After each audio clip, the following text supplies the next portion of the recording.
Tá cáine déanta ag poblachtánaigh áirithe chinneadh Chéad Aire Thuaisceart Éireann mBéal, páirt a ghlacadh is searmanas Lá Cuimhneacháin mBéal Feirste nubh.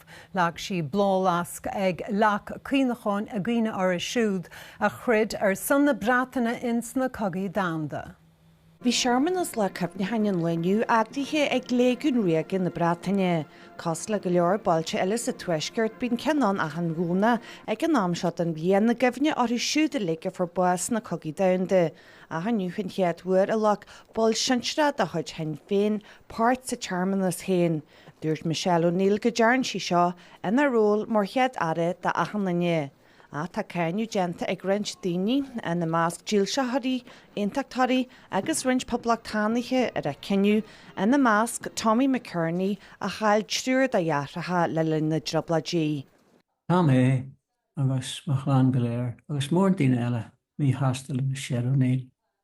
Tá Harvey gróisí a láthair agus i ghlacadh páirt in eachtarí inniu an ómas a thabhairt don Feirste armatha an bhreatain.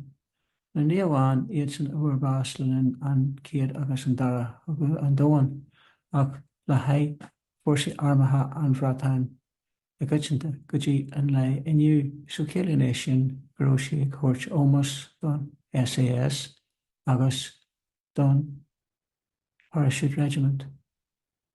So ag thabhairt ómas don Feirste bhreatain a chur mór an dara cáide agus cóirsanna an bás le déine agus cumáile sin bhí teagail sé idir Feirste an choráin le haid na duilseoirí an feachtas na duilseoirí de mórithe. Sin an tuige na bhfuil muid seasta le cartharla inniu i Feirste. Bhí coppla céad láthair ag an imirt ag chalann na cara am Feirste. A ní gála ar nuairt TG Cahar.